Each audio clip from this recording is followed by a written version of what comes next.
Hey YouTube, this is Marcus or Garowin again.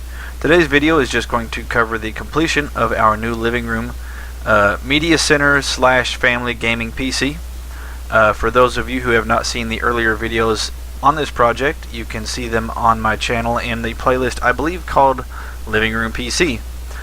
This PC was built to do some light gaming, mostly to stream movies from our home server, but also to do some light video editing for my wife because she does do a YouTube video once in a while, and I wanted something that would not break the bank but be more than sufficient for some sort of low-end, low to mid-range gaming for my my little boy who plays a lot of the Lego games and a lot of emulated like GameCube games and things of that nature. And I wanted something that would be affordable, and that would fall right about the price range of what you would pay for a PC, say off the shelf from Walmart. But I obviously wanted to get a whole lot more horsepower than what you would get for that amount of money. The video may include a whole lot of jump cuts. I did the completion of the build in the evening. The kids were still awake. The wife was awake. I actually had a friend come over in the middle of us shooting footage. I lost like an owner's manual, and so it was a little bit hectic getting the build done, but I needed somebody else to hold the camera. I wanted to get it done during the daylight hours so that we could hook it up and I could show it to her and get things started before we went to bed that night. And so I just wanted to go ahead and apologize ahead of time for any really abrupt or fast jump cuts. And it's kind of hard to work some transitions into some of those because the transitions require at least a second or two on off the end of either clip. And some of the jump cuts, some of the clips might be cut in such a way that a transition would merge the audio tracks and cause more confusion. So I apologize ahead of time for the abrupt jump cuts. I have done the best I can to basically show you the important parts of what happened in the construction, in the final construction phase of our new living room media center slash light gaming machine. So here you go, enjoy. Alright YouTube, this is Marcus or Garowin again. The parts are in. It's time to start working on the wife's living room computer. Alright, so we have here an AMD FX 8300 processor. It's an 8-core 3.3 gigahertz processor. It's a last generation AMD processor, but I got 8 cores for $100, so it should more than suffice for what we're going to do with it for quite a while. We've got 120 gigabyte Sandisk SSD. We've got 8 gigabytes of Corsair Vengeance 1866 megahertz RAM. I'm thinking about doubling up on this, but this will get the machine functional for the time being, and I can always just order a second stick and throw in there. I got the MSI 970 FXA motherboard. I got an MSI Radeon RX 460 graphics card, and I got a Thermaltake 650 watt power supply. Alrighty, so first order of business is the motherboard, because everything else has to fit around and plug into this. This is just as important, if not more important, than the CPU, because the CPU could die, and if we've got a working motherboard, then we can put a new one in it. We'll lay the motherboard down here on this wooden table. That's non-conductive. Pop over here, dig out the I/O shield. Alrighty. Now, the I/O shield, that's the input-output shield. It basically, all your ports on the back here, it just covers them, essentially. And it just pops into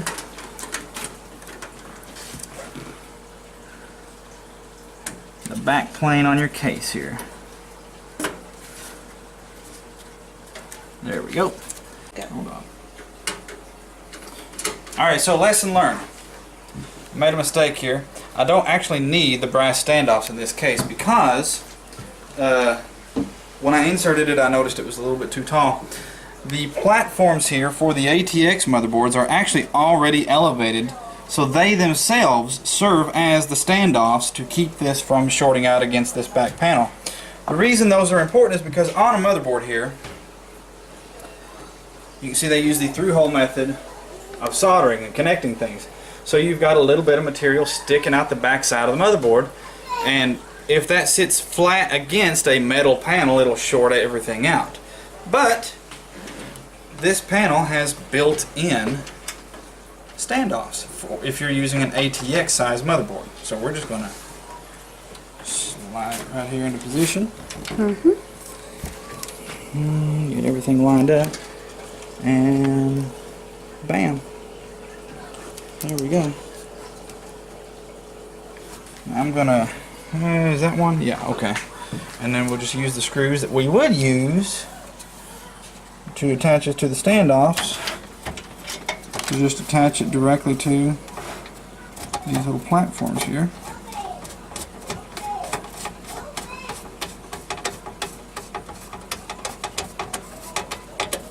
Alright, first one done. I'll finish up, we'll be back. Alrighty, so we got the motherboard mounted. After we discovered that the standoffs for ATX motherboards were built into this case, we didn't need to use the standoffs. So the motherboard is in and secure. Now comes the easy part. I'm always a little bit nervous about installing the motherboard because that is the computer essentially. You can always swap in bigger or better RAM cards. You can swap in bigger and better processors. You can take out and replace your graphics cards.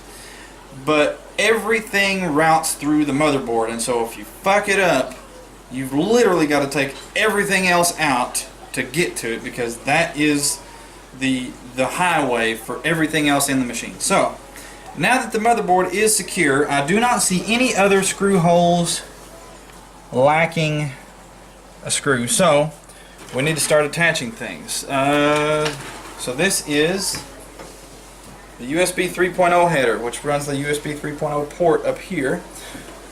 So in order to try and keep this looking tidy, what I'm going to do actually is well, I'll try it with the other panel on.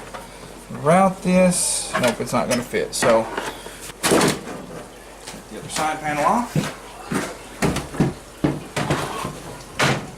There's the two thumb screws.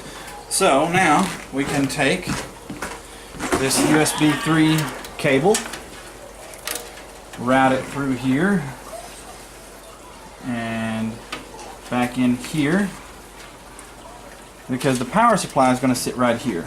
Might be a good idea to go ahead and install that in a minute. And USB 3.0, it's labeled and it's the only place that this will plug in. Generally speaking, when it comes to plugging stuff in here, if it don't fit, it ain't supposed to go there. It's pretty straightforward. We'll worry about those in a second. USB 2, what's this one? Probably audio. Yeah. Alright, so we got USB 2. Same kind of deal. Let me see. USB 3. Oh, these are all USB. It's got 3 USB headers, so we just pick one that it'll fit in. Bam. Audio. This runs the audio jacks on the top of the case. And that one on this motherboard, I believe, is over here, yeah.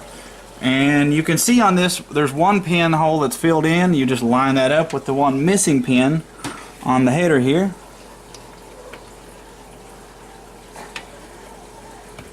And it's all good to go.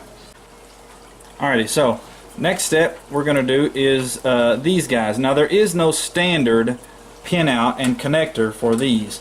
Basically this is what runs your power button, your reset switch, the little LED light that blinks when your hard drive is doing stuff, the power on LED, and the pinout on the motherboard connector for those differs depending on the motherboard. So I've got the diagrams up here.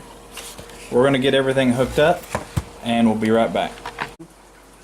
Alright, so the last thing we need to do, we've got these connected. The only thing left from the case itself to connect is these case fans. It came with 2 case fans. And we can see we've got system fan 2 here and system fan 1 here. So we'll just make the back fan system fan 1. There we go. We'll make the front fan system fan 2. Bam. And that's done. Alrighty, so go ahead and start installing the power supply. Alright, we're going to install it intake side down because it has a filtered intake on the bottom of this case. So we don't want it drawing air in from the case itself. We'll have it drawing in filtered air from the bottom. Slide the power supply into position here. Line up the screw holes in the back here.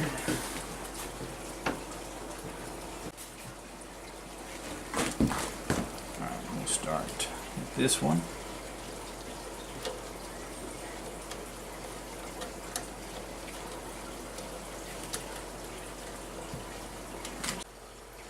Alrighty, so now we have the motherboard power connector. And I believe this is a 24-pin connector, so we'll snake this behind the back panel in. Oh, it won't fit right there, so we'll bring it in here. That'll give us a little more slack anyway.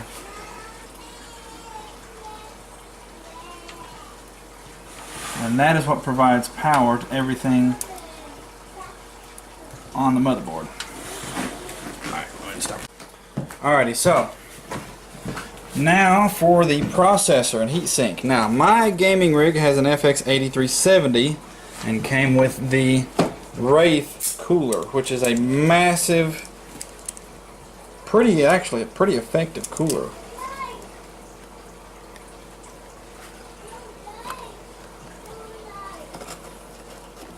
But this one, just going by the size of the box, did not come with the Wraith.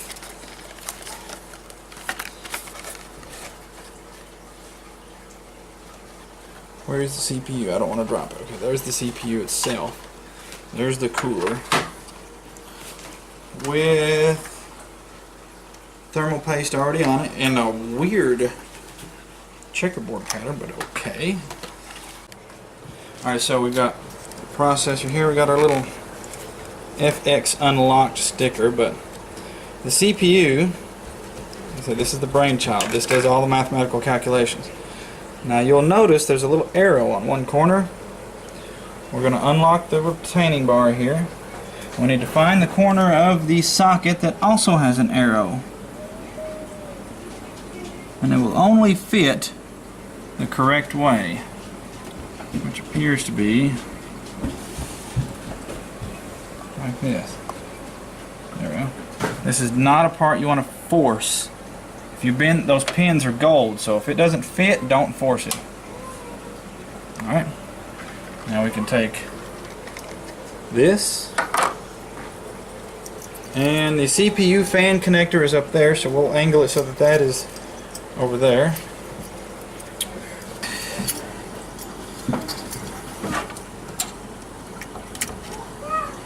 There we go. We got to center it down in there between them. Put this on both sides. And then crank down on that. Bam. CPU and cooler installed. CPU fan connected. Alright, so CPU is installed. Next step is the RAM.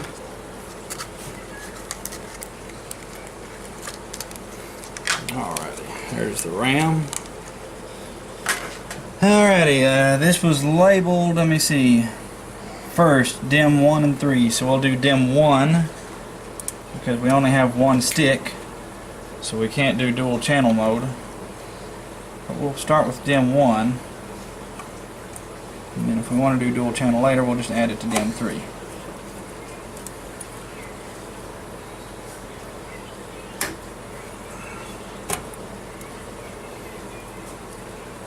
There's the RAM. So here is the MSI Radeon RX 460. This has about 2.2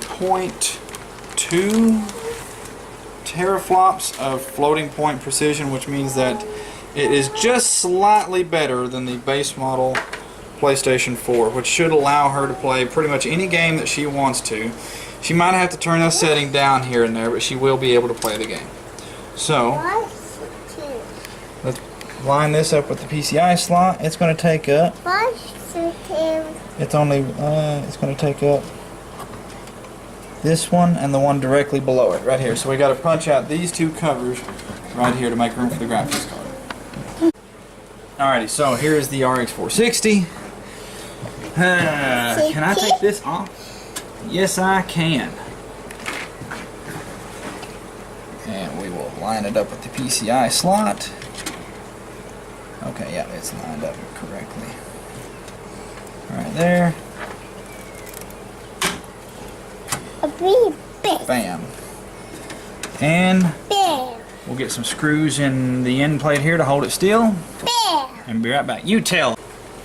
Alright, so we got the graphics card installed. We're going to go ahead and cover this one slot that was open to begin with. Put this little black cover back over it so you don't see those big silver screws. You tell. Yeah. We gotta hide the screws, Hermione. There we go.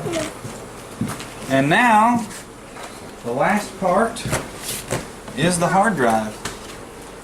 We've got a 120 gigabyte Sandisk solid state drive. Alright, so we're going to take one of these little 2.5 inch drive bays and we'll angle it so that the connectors are toward the back. And this one actually has to be screwed in. This one does require screws for the sled. So I'll get some hard drive screws in here and be right back. Alright, so we were going to slide this guy back into its slot. Stand the case up.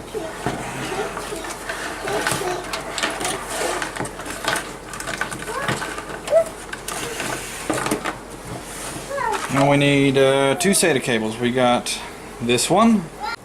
Alright, so I'm going to use the straight one for this because the right angle one doesn't really work here. We gotta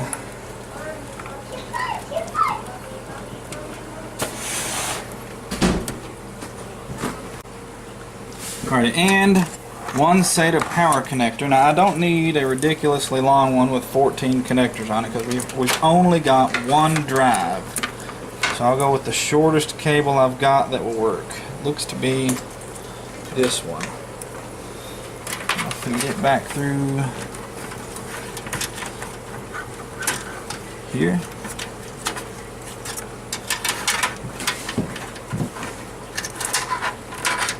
And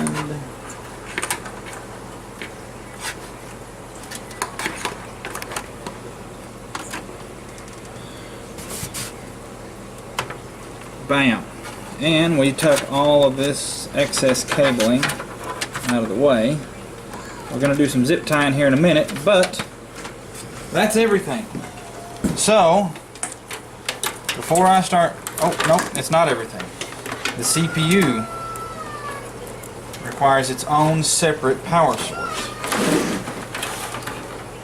which is this cable right here. Now in this case the graphics card does not, but some higher end graphics card actually have a plug and require a separate power input just for the graphics card. This one gets the voltage it needs off of the motherboard. We don't have anything up there, so this one's going to have to just drape over top everything, and I'll zip tie it out of the way. It connects right here.